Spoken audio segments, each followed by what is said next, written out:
This is asking the panel, from their experience and perspective, what are some challenges and key factors to ensuring organizations harvest the full value of what they, of their investment knowledge?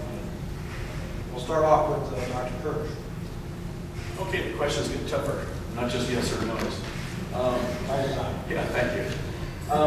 To me, I think one of the bigger problems that we've had, and I've certainly seen this with the DoD folks I've worked with, and I've been working with you guys for 15 years now, is that in a lot of cases we still really lack a good understanding at the big giant head level as to what knowledge management is. And so whatever the big giant head has as an interpretation of what knowledge management is, that's what gets implemented, that's what gets measured, that's what gets reported. I think one of the big challenges that we have is we've got to have seniors held accountable for implementing knowledge management, for really doing this value-added stuff. And if we do that, then we'd be kind of moving back a little bit more on looking at the IT, the enablers, and not pushing that from in. But that's probably one of the biggest issues that we've got. We've actually got a requirement inside of OPM, I don't know if government folks know this or not, but all 13s and above are actually required by OPM to be evaluated on knowledge management. How many government folks do we have in the room here? 13s and above, show of hands. Okay, look around, see the hands. Now, how many of you get evaluated on knowledge management? See the problem? And we actually have a couple of hands in here. That's amazing. I had the deputy director of OPM in a workshop of mine 2 weeks ago. We were talking about this exact issue. And that's one of the big issues that the federal government in general has a bit of a hard spot right now, is that, again, if the big giant head sees KM as the SharePoint implementation, whatever, it's just a tool. But then that's what everybody is measuring inside the organization. So we talk about challenges and key factors. If the key factor is not doing the right thing, I don't know what it is. So what we end up doing is we do lots of things that we think are key things, but I'm not really sure they're actually accomplishing anything. Probably the other factor, just to kind of squeeze in my time here, is figure out where in the world KM is going to be in the organization. And we've all been down this dirty road a few times before. It started out with one code, gone to another, and most of the time it ends up in the SIG shop. And sort of like Maslow, we're all familiar with Maslow's hierarchy of needs, but another thing that he said is quite famous was, if the only tool in your toolbox is a hammer, the problem wants to be a nail. So we, for years and years, looked at every KM issue as an IT kind of problem to solve. And so I think being able to get that to some place where you have strategic decision makers, and as Mike is suggesting, I think it's a very good point about looking at it as strategic asset management. It has to be managed from that direction, I think. And that's probably one of our bigger issues, I think, keeping us from getting that value out of knowledge management today. Mr. Moore. Yeah, that last point about where in the organization to put it is one that I had to wrestle with from the start. And you know, do you put it in a 3 shop? Do you put it in your G6 shop? We ended up just leaving it as a separate entity, and frankly made it a direct report to me to sort of create the senior leader emphasis on the program, because the way, at least the way we were seeing it, it needs to proliferate across the organization, right down to the action officer level, day to day, to get the most value out of it. Because frankly, most of our knowledge lies at that level, and you're trying to get that knowledge and leverage it, as Dr. Stokowski just talked about. But and then, of course, trying to resource it at the appropriate level is another challenge. When we first stood Pat up, it was painful, but we dug out 8 professional staff years, and that's how I resourced this capability for our organization. We really didn't know if 8 was right or not, and it turned out to not be right. We eventually added, I don't know, 6 or so additional contract support years from year to year to manage that sustainment knowledge network I was talking about, and we were maintaining a standard of no question goes unanswered inside 24 hours. So they had 24 hours to get an answer, and generally it happens within a few minutes, but sometimes it doesn't. And part of what this team does is track those and make sure answers get pushed back out to any questions that pop out. And so I was very happy to hear from Cindy Hubert this morning that you can do it with 4, and I'll be talking to Pat after the show today. Thanks, Cindy. But But that again is another challenge. And frankly, just trying to sell KM at the senior leader levels. We had, when General Dempsey took over TRADOC 2 years ago, before he went on to bigger and greater things, we had our first knowledge management forum with him.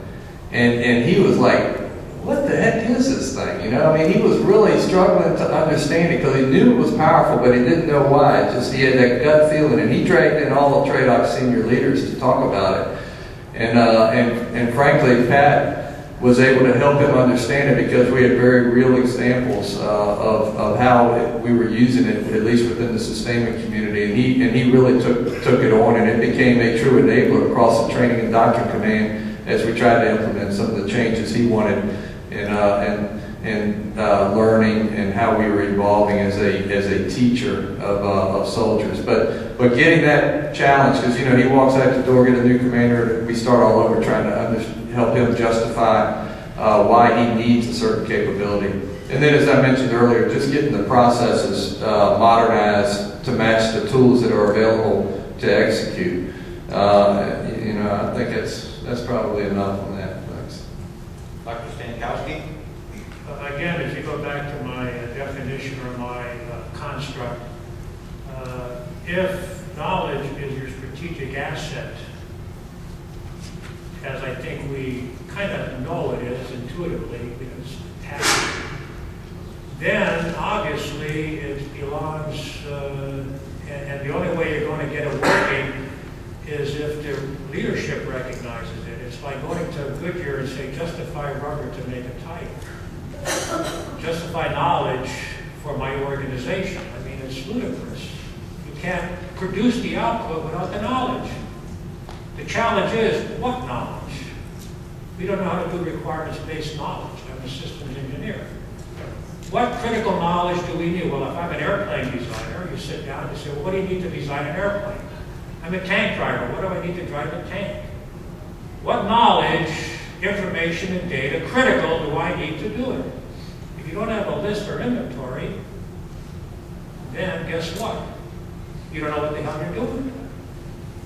And that's what's happening today.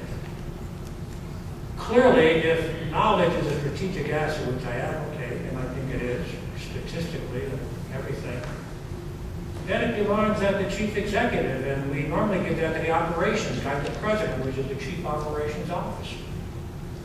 Just like cash is very important to an organization, and cash flow. So the chief executive worries about it, but he gives it to his chief financial officer. And someone talked about the ratio of KM to this. What's the ratio of financial people in an organization to the organization? It's the same thing. They're assets. And we pay a lot of money for those assets. We don't know what they are yet. We don't know the value of them because we're not in a knowledge-based economy. We don't have international accounting standards for these assets. I'm on a charter group out of Austria for 5 years. We're just trying to come up with international accounting standards. But we don't have them. We don't know the value of them. So what are the challenges? Well, I think it starts from the beginning, recognizing that it's a strategic asset. If every commander walks in the door and has a list of his knowledge assets, he has a list of his people. He knows human capital pretty well. He knows that, yeah, I want Cindy on my team. Yeah, but he doesn't know his organizational capital. He kind of gets into that, but he doesn't even have any clue of his relationship capital. I think that's the biggest challenge. The executives don't know what they're doing in a knowledge-based organization. So we're always going to have the issue of these conferences and these questions, because none of you have agreed on a definition or a framework and agreed that we're in a knowledge-based army. If you do, you wouldn't be here. But you're here. Ms. Hewart? So the biggest enduring barriers for CAN that we've seen are twofold. One is getting senior leadership's attention and funding. And the second one is getting people to participate and advocate the knowledge management approaches that can be used. And Pat, I'll have to help you with the funding and stuff and resources later. But I'm going to deal with the second one because I think it's probably more relevant to this group. In our session earlier, there were several people who said knowledge is power. So my interpretation of that is you still are dealing with the fact that people hoard knowledge. Is that pretty correct from our audience sitting here? So here's a challenge for you. Think about this. What we have found to be is quite contradictory to that. People are really not hoarding their knowledge. What they hoard is actually a more precious commodity, and that is their time. And people don't want to spend time doing something or having to come out of their workflow to go participate in something that is in the name of knowledge management or collaboration, because it takes them out of the flow, and it actually takes them more time. And so you may think that they're hoarding what they know, but it's just because they just don't have the time in the workflow. So again, work in the flow. Find the problems, find the issues that people are dealing with. Knowledge is not a thing, it's a flow, as AFCEA views it. And figure out how to help those people let their knowledge flow so that they can. If you're dealing with, in the question earlier, we were saying where can knowledge management help in a constrained environment. So define the value that you bring in terms of the business. If you're dealing in that constrained environment, one of your challenges is probably to get people's competencies up more quickly. So time to competency becomes a very important thing. So look at that through your knowledge lens and say, how do we help people do that? How do we actually, understand, how do we get people connected to experts? And as I shared earlier in our earlier session, Flora and ConocoPhillips, if you want to get the best practices as someone junior coming in reservoir engineering or drilling or construction, you go to the community to get access to that knowledge, and it builds that, it lessens the time to competency, is what we're seeing through their measures. Thank you. Move on to number 5, please.